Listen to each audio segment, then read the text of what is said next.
This war of mine, The Little Ones, is a side-scrolling war survival game. It concentrates on the civilians rather than the frontline massacre. Thus, you will experience the life, thoughts and feelings of wartime horrors, poverty, hunger and cold as the average Joe would.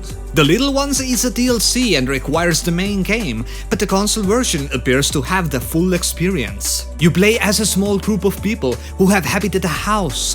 Your job is to ensure their survival until the war is over. The house itself can be random, a bigger one, a smaller one, it doesn't really matter. It's decided by RNG as you start your game. You can start your suffering with just one click of a button, but you can also create a custom game under this other menu.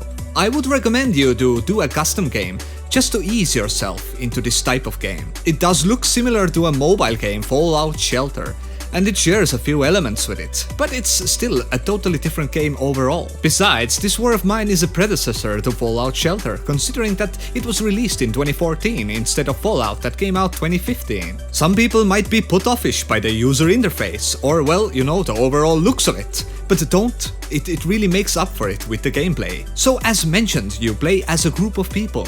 Each one of them has their own perks. Some can haggle, some can carry more. But all the playable characters also have different types of personalities, backstories and aspirations. Different moods combined with hunger, tiredness and overall well-being contributes to the gameplay. But I'm getting ahead of myself. So the game begins. You learn about your characters. Right away you need to get a move on, salvaging materials from your own house to craft a stove and a workbench. You will create some items right away, like beds and chairs.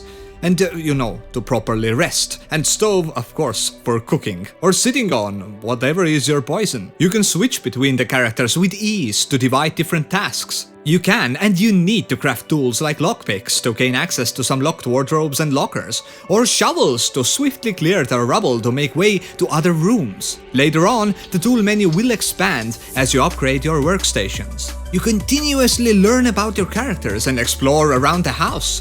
And you will see the clock ticking away. You notice that the night comes soon. And yes, the night! This is the time when things get interesting. When the night arrives, you get prompted this selection screen. You can now choose what to do, and who will you use to do it with. You can select which characters sleep, which characters stay on guard, and which will you select for the scavenging trip.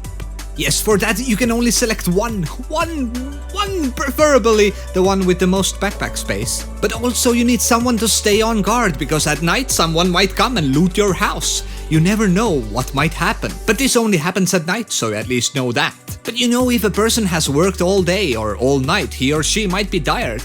So it's like balancing between those two, which one will sleep at the daytime, which will stay on guard and on duty at night. So anyways, scavenging. I got this character Marco who has 15 slots of space. You can then select where you want to go on this map.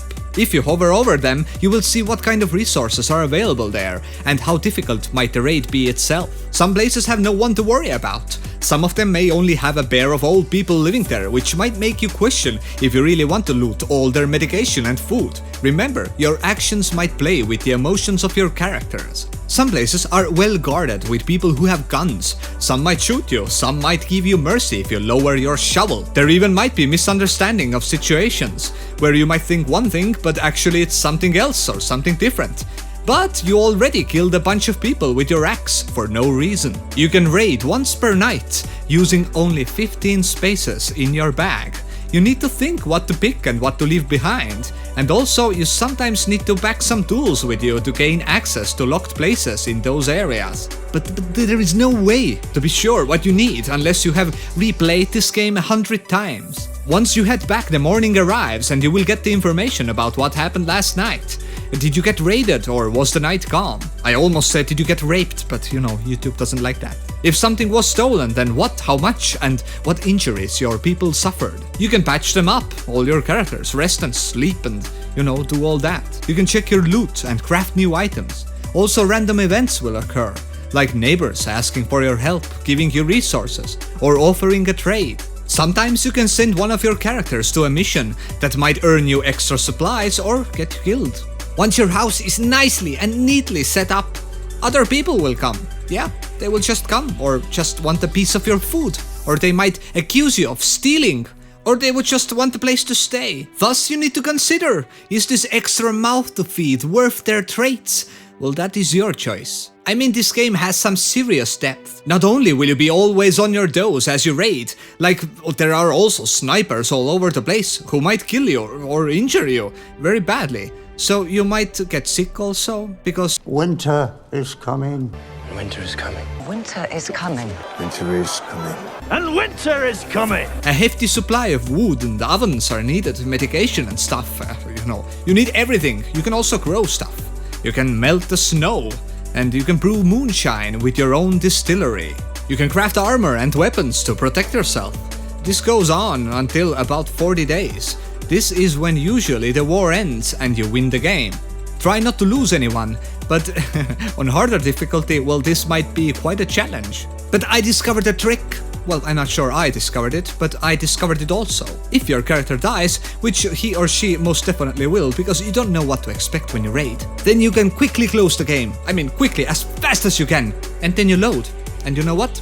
Since this game has only one autosave feature, you can load your game from the previous day. Awesome! Awesome! I saved your Marco! Isn't this remarkable? But there are some caveats with this game. There always are.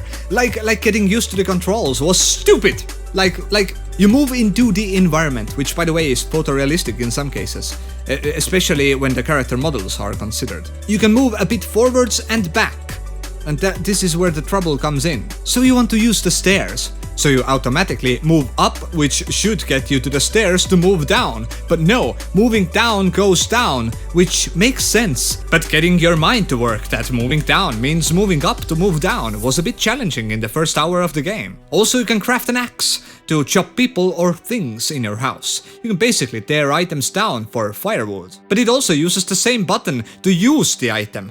So, if you're not standing precisely in the right place, you might start chopping away your bed. I constantly axed my bed.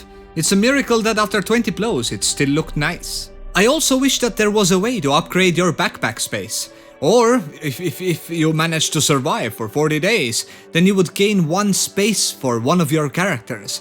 This would make multiple playthroughs more funner, amp up the replayability. One game might last you about 8 to 15 hours, depending how deep into micromanaging you would like to go. Overall art style, sounds and the feel of this game is awesome. A bit morbid, but that's how it's supposed to be. I give this war of mine a 7 out of 10, and I hope that you liked this review.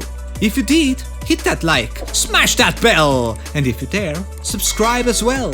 I'm Sillyllamaz, and thanks for watching. Till next time.